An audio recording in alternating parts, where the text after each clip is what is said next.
In this video, we're going to be discussing some different ways to manipulate lines using the sculpting and inset and offset tools, and also talking about how to bring Dxfs into Inkscape and work with them.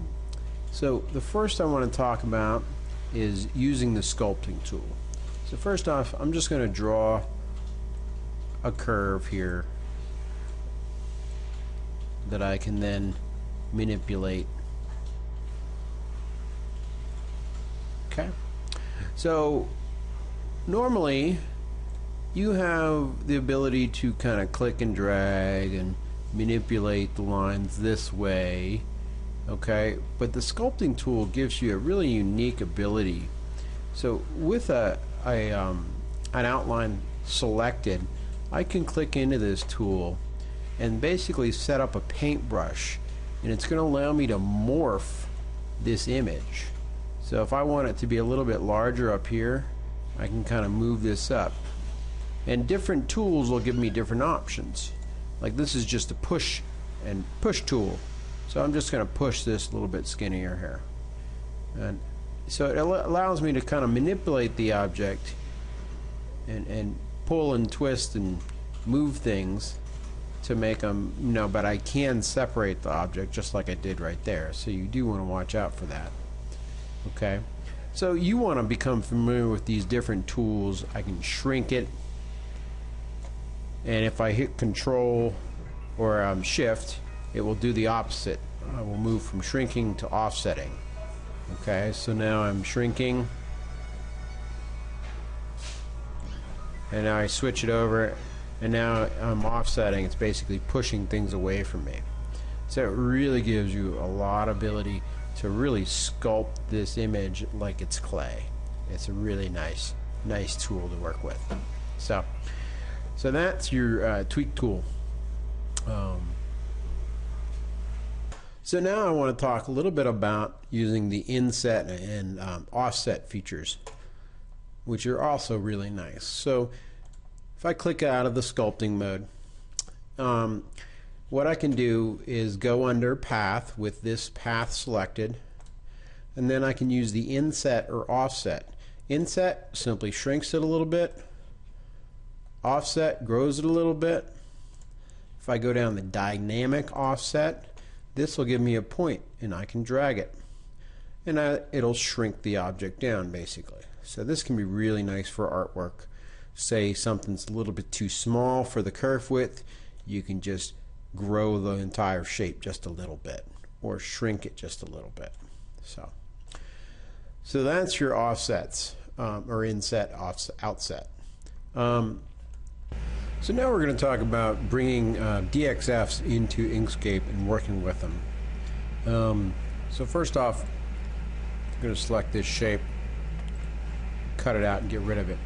So you can bring a Dxf into Inkscape and work with it just like in a CAD. And a lot of times it'll be easier for you to bring your Dxfs into Inkscape and then insert artwork into them here than vice versa. So first off, I'm going to go File and Import. I'm going to bring this little bracket that I have drawn up. And so it brings it in. Now the key thing you want to remember when you're bringing a file in is you have to make sure you have a stroke. If you accidentally have your stroke turned off, then it'll come in but nothing will be there. And that's a common mistake people make. So make sure you have a stroke. So now let's say I want to bring in another file, and your customer wants a bracket, but they want, say, a Longhorns logo in the middle of it. Say this is a bracket maybe for a bumper, or it could be anything really. So you can bring a file in. Now this is just pixels, found it on the internet, and then of course I can just vectorize it as your first step. Pull the vector off to the side, click on the original and cut it out. And now that vector's there, and it's ready to be put into the Dxf and placed. So what I can do is first I'll adjust my stroke. I'm going to turn the fill off and make the stroke black so I have an outline. And then I'm going to lock my scales and scale it down so it's smaller. So I can start zoom in here and start fitting it into my bracket.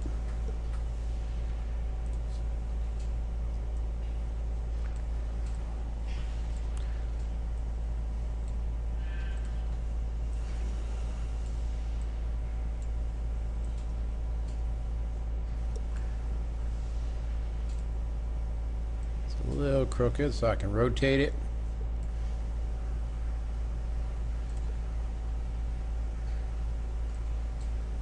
Just a little bit bigger. Of course, I can position things with my arrow keys, which is helpful. I basically place the lines of this inside my Dxf. And so now that it's in there, what I can do, select the whole thing, two separate objects. I can go to Path, and I can go to Combine. Now they're combined, they're one object. Combined, they're all back on one part. I got it set in, and now I can simply save my file as a Dxf.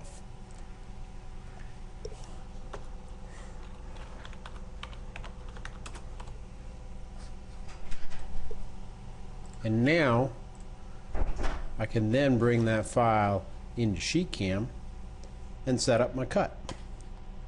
So if I open up SheetCam,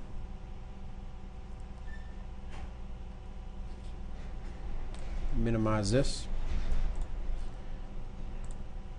go down, import my drawing,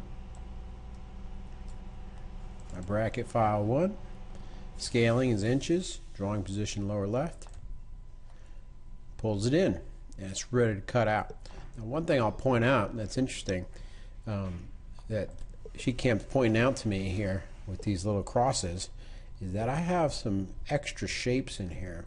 When I vectorized that image, it pulled in a few small dots. Those dots were really too small for me to actually see. So if I generate an operation, SheetCam is going to try to cut these if it can.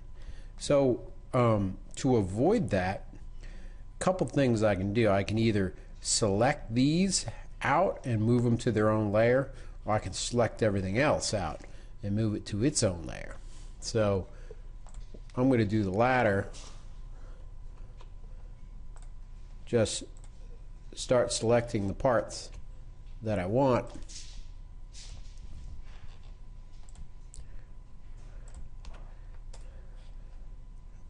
Move it to a new layer.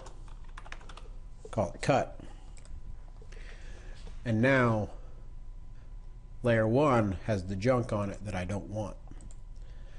So now I can simply come down here, say generate a cut.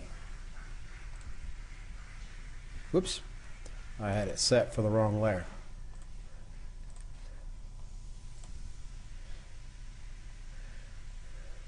Let me turn my direction off so you can see it a little bit better.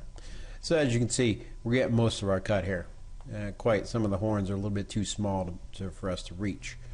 But what I could do is essentially enlarge this image a little bit, and might have to thicken these horns up a little bit to get the cut to fit in, or I use a finer curved cut.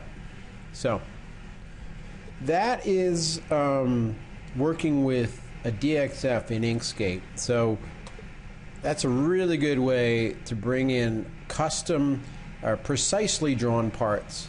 The holes are exactly positioned right, they're exactly the right size, the bracket's the exact right size, and then bring an art file and combine the two together.